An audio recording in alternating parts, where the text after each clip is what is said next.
जय श्री कृष्णा, जय श्री राधे राधे। सभी भक्तों को प्यार भरा नमस्कार।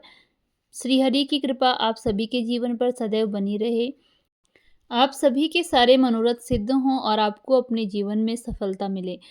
भक्ति संसार यूट्यूब चैनल पर आप सभी का बहुत बहुत स्वागत है। आज भक्ति से जुड़े हुए अगले अध्याय कार्तिक मास महात्म्य के 30वें अध्याय का अध्ययन करेंगे और साथ ही साथ 31वें 32वें अध्याय का भी आज की ही वीडियो में अध्ययन करेंगे। तो चलिए बढ़ते हैं वीडियो में आगे, जो इस प्रकार है। कार्तिक मास की कथा करती भव से पार, 30वां अध्याय लिखूं, हुई हरि कृपा अपार।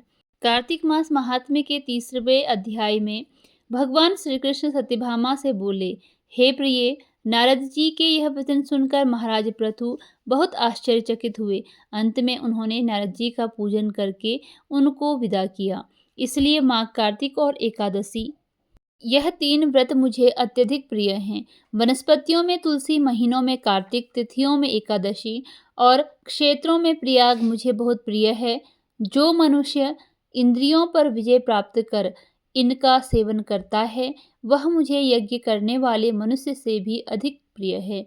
जो मनुष्य विधि पूर्वक इनकी सेवा करते हैं, मेरी कृपा से उन्हें समस्त पापों से छुटकारा मिल जाता है।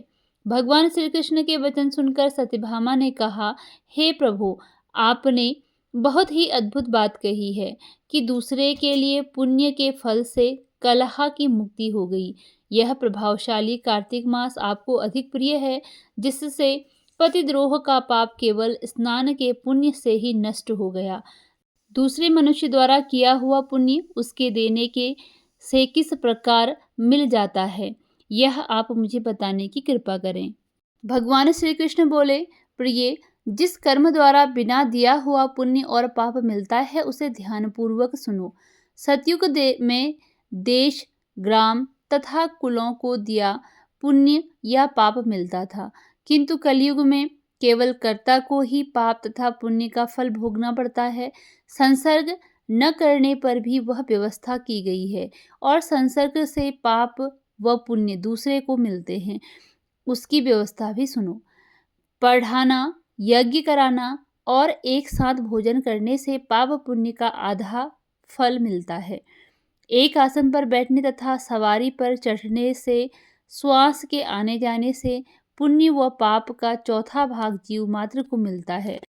छूने से, भोजन करने से और दूसरे की स्तुति करने से पुण्य और पाप का 6वां भाग मिलता है। दूसरे की निंदा से, चुगली और धिक्कार करने से उसका 7वां भाग मिलता है। पुण्य करने वाले मनुष्यों की जो कोई सेवा करता है, वह सेवा का भाग लेता है और अपना पुण्य उसे देता है। नौकर और शिष्य के अतिरिक्त जो मनुष्य दूसरे से सेवा करवाकर उसे पैसे नहीं देता, वह सेवक उसके पुण्य का भागी होता है। जो व्यक्ति पंक्ति में बैठे हुए भोजन करने वालों की पत्तल लांघता है, वह उसे, जिसकी पत्तल उसने लांघी है, अपने पुण्य का 6वां भाग देता है। स्नान तथा ध्यान आदि करते हुए मनुष्य से जो व्यक्ति बातचीत करता है या उसे छूता है, वह अपने पुण्य का 6वां भाग दे डालता है। जो मनुष्य धर्म के कार्य के लिए दूसरों से धन मांगता है, वह पुण्य का भागी होता है। ठीक उसी प्रकार जिस प्रकार की दान करने वाला पुण्य का भागी होता है। जो मनुष्य धर्म का उपदेश करता है और उसके बाद सुनने वाले से याचना करता है, वह अपने पुण्य का 6वां भाग उसे दे देता है। जो मनुष्य दूसरों का धन चुराकर उससे धर्म करता है, वह चोरी का फल भोगता है और शीघ्र ही निर्धन हो जाता है। और जिसका धन चुराता है, वह पुण्य का भागी होता है। बिना ऋण उतारे जो मनुष्य मृत्यु को प्राप्त होता है, उनको ऋण देने वाले सज्जन पुरुष पुण्य के भागी होते हैं। शिक्षा देने वाला, सलाह देने वाला, सामग्री को जुटाने वाला तथा प्रेरणा देने वाला, यह पाप और पुण्य के 6ठे भाग को प्राप्त करते हैं। राजा प्रजा के पाप पुण्य के षष्ठांश का भोगी होता है। गुरु शिष्यों का, पति पत्नी का, पिता पुत्र का, स्त्री पति के लिए पुण्य का 6ठा भाग पाती है। पति को प्रसन्न करने वाली आज्ञाकारी स्त्री पति के लिए पुण्य का आधा भाग ले लेती है। जो पुण्यात्मा पराये लोगों को दान करते हैं, वह उनके पुण्य का छठा भाग प्राप्त करते हैं।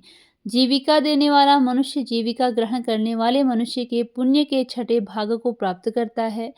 इस प्रकार दूसरों के लिए पुण्य अथवा पाप बिना दिए भी दूसरे को मिल सकते हैं, किंतु यह नियम जो कि मैंने बतलाए हैं ये कलयुग में लागू नहीं होते। कलयुग में तो केवल एकमात्र कर्ता को ही अपने पाप व पुण्य भोगने पड़ते हैं। इस संबंध में एक बड़ा पुराना इतिहास है जो कि पवित्र भी है और बुद्धि प्रदान करने वाला कहा जाता है। उसे ध्यानपूर्वक सुनो।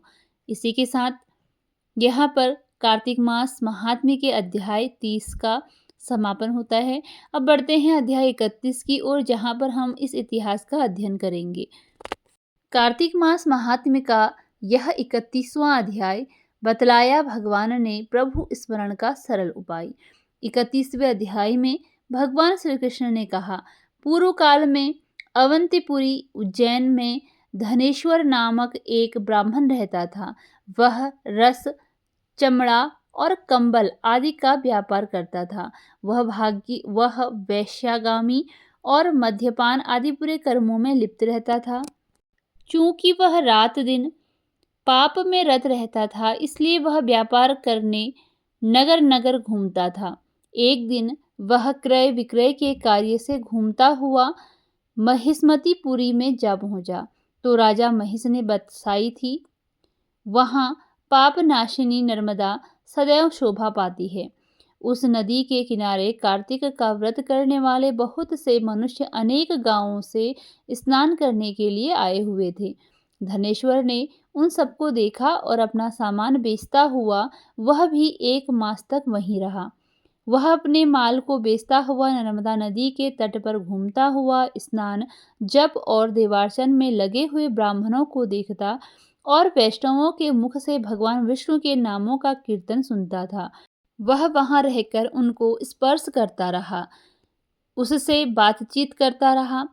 वह कार्तिक के व्रत की उद्यापन विधि तथा जागरण भी देखता रहा। उसने पूर्णिमा के व्रत को भी देखा कि व्रती ब्राह्मणों तथा गौओं को भोजन करा रहे हैं, उनको दक्षिणा आदि भी दे रहे हैं। उसने नित्य प्रति भगवान शंकर की प्रसन्नता के लिए होती दीपमाला भी देखी। त्रिपुर नामक राक्षस के 3 पुरों को भगवान शिव ने इसी तिथि को जलाया था, इसलिए शिवजी के भक्त इस तिथि को दीप उत्सव मनाते हैं। जो मनुष्य मुझ में और शिवजी में भेद करता है, उसकी समस्त क्रियाएं निष्फल हो जाती हैं। इस प्रकार नर्मदा तट पर रहते हुए जब उसको 1 माह व्यतीत हो गया, तो एक दिन अचानक उसे किसी काले सांप ने डस लिया। इससे विह्वल होकर वह भूमि पर गिर पड़ा। उसकी यह दशा देखकर वहां के दयालु भक्तों ने उसे चारों ओर से घेर लिया और उसके मुंह पर तुलसी दल मिश्रित जल के छींटे देने लगे। जब उसके प्राण निकल गए, तब यमदूतों ने आकर उसे बांध लिया और कोड़े बरसाते हुए उसे यमपुरी ले गए। उसे देखकर चित्रगुप्त ने यमराज से कहा, इसने बाल्यावस्था से लेकर आज तक केवल बुरे कार्य ही किए हैं। इसके जीवन में तो पुण्य का लेश मात्र भी दृष्टिगोचर नहीं होता। यदि मैं पूरे 1 वर्ष तक भी आपको सुनाता रहूं तो भी इसके पापों की सूची समाप्त नहीं होगी। यह महापापी है, इसलिए इसको 1 कल्प तक घोर नरक में डालना चाहिए। चित्रगुप्त की बात सुनकर यमराज ने कुपित होकर कालनेमी के समान अपना भयंकर रूप दिखाते हुए अपने अनुचरों को आज्ञा देते हुए कहा, हे प्रेत सेनापतियों, इस दुष्ट को मुग्दरों से मारते हुए कुंभीपाक नरक में डाल दो। सेनापतियों ने मुग्दरों से उसका सिर फोड़ते हुए कुंभीपाक नरक में ले जाकर खौलते हुए तेल के कड़ाहे में डाल दिया। प्रेत सेनापतियों ने उसे जैसे ही तेल के कड़ाहे में डाला, वैसे ही वहां का कुंड शीतल हो गया। ठीक उसी प्रकार जिस प्रकार पूर्व काल में प्रहलाद जी को डालने से दैत्यों की जलाई हुई आग ठंडी हो गई थी। यह विचित्र घटना देखकर प्रेत सेनापति यमराज के पास गए और उनसे सारा वृत्तांत कहा। सारी बात सुनकर यमराज भी आश्चर्यचकित हो गए। और इस विषय में पूछताछ करने लगे। उसी समय नारद जी वहां आए और यमराज से कहने लगे, सूर्य नंदन, यह ब्राह्मण नरकों का उपभोग करने योग्य नहीं है। जो मनुष्य पुण्य कर्म करने वाले लोगों का दर्शन, स्पर्श और उनके साथ वार्तालाप करता है, वह उनके पुण्य का 6वां अंश प्राप्त कर लेता है। यह धनेश्वर तो 1 मास तक श्रीहरि के कार्तिक व्रत का अनुष्ठान करने वाले असंख्य मनुष्यों के संपर्क में रहा है, अतः यह उन सबके पुण्यांश का भागी हुआ है। इसको अनिच्छा से पुण्य प्राप्त हुआ है, इसलिए यह यक्ष की योनि में रहे और पाप भोग के रूप में सब नरक का दर्शन मात्र करके ही यम यातना से मुक्त हो जाए। भगवान श्री कृष्ण ने कहा, सत्यभामा, नारद जी के इस प्रकार कहकर चले जाने के पश्चात धनेश्वर को पुण्यात्मा समझते हुए यमराज ने दूतों को उसे नरक दिखाने की आज्ञा दी। इसी के साथ कार्तिक मास महात्म्य के 31वें अध्याय का समापन होता है। अब बढ़ते हैं कार्तिक मास महात्म्य के 32वें अध्याय की ओर। मुझे सहारा है तेरा, सब जग के पालनहार। कार्तिक मास के महात्म्य का 32वां विस्तार। 32वें अध्याय में भगवान श्री कृष्ण ने आगे कहा, हे प्रिय, यमराज की आज्ञा सिरोधारी करते हुए प्रेतपति धनेश्वर को नरकों के समीप ले गए और उसे दिखाते हुए कहने लगा, हे धनेश्वर, महान भय देने वाले इन नरकों की ओर दृष्टि डालो। इनमें पापी मनुष्य सदैव दूतों द्वारा पकाए जाते हैं। यह देखो, यह तप्त वाचुक नामक नरक है, जिसमें देह जलने के कारण पापी विलाप कर रहे हैं। जो मनुष्य भोजन के समय भूखों को भोजन नहीं देता, वह बार बार इस नरक में डाले जाते हैं। वह प्राणी जो गुरु, अग्नि, ब्राह्मण, गौ, वेद और राजा इनको लात मारता है, वह भयंकर नरक अतिशय पापों के करने पर मिलते हैं। आगे देखो, यह दूसरा नरक है जिसका नाम अंधता मिश्र है। इन पापियों को सुई की भांति मुख वाले तमोत नामक कीड़े काट रहे हैं। इस नरक में दूसरों का दिल दुखाने वाले पापी गिराए जाते हैं।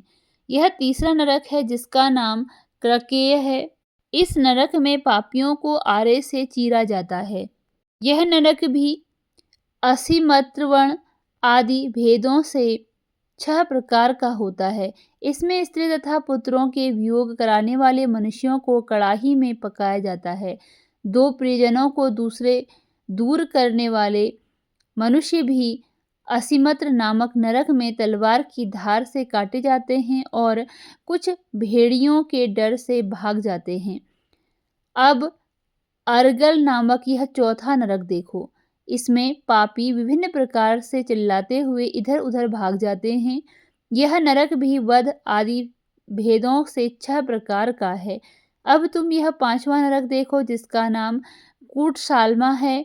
इसमें अंगारों की तरह कष्ट देने वाले बड़े बड़े कांटे लगे हैं। यह नरक भी यातना आदि भेदों से 6 प्रकार का है। इस नरक में परस्त्री गमन करने वाले मनुष्य डाले जाते हैं। अब तुम यह 6ठा नरक देखो। उल्वण नामक नरक में सिर नीचे करके पापियों को लटकाया जाता है। जो लोग भक्ष्य का विचार नहीं करते, दूसरों की निंदा और चुगली करते हैं, वे इस नरक में डाले जाते हैं। दुर्गंध भेद से यह नरक भी 6 प्रकार का है। यह 7वां नरक है जिसका नाम कुंभीपाग है। यह अत्यंत भयंकर है और यह भी 6 प्रकार का है। इसमें महापातकी मनुष्यों को पकाया जाता है। इस नरक में सहस्त्रों वर्षों तक यातना भोगनी पड़ती है। यही रौरव नरक है। जो पाप इच्छा रहित किए जाते हैं वह सूखे और जो पाप इच्छा पूर्वक किए जाते हैं वह पाप आर्द कहलाते हैं। इस प्रकार शुष्क और आर्द भेदों से यह पाप 2 प्रकार के होते हैं। इसके अलावा और भी अलग अलग 84 प्रकार के पाप हैं। अपकीर्ण, पाडाक्तेय, मलिनीकरण, जाति भ्रंश कर्ण, उपाय, अतिपाप, महापाप, यह 7 प्रकार के पातक हैं। जो मनुष्य जैसा कर्म करता है उसे इन 7 नरकों में उसके पाप कर्मों के अनुसार पकाया जाता है। चूँकि तुम्हें कार्तिक व्रत करने वाले प्रभु भक्तों का संसर्ग प्राप्त हुआ था, उससे पुण्य की वृद्धि हो जाने के कारण ये सभी नरक तुम्हारे लिए निश्चय ही नष्ट हो गए हैं। इस प्रकार धनेश्वर को नरकों का दर्शन कराकर प्रेतराज उसे यक्षलोक में ले जा गए। वहां जाकर उसे वहां का राजा बना दिया। वहीं कुबेर का अनुचर धनक्षय के नाम से प्रसिद्ध हुआ।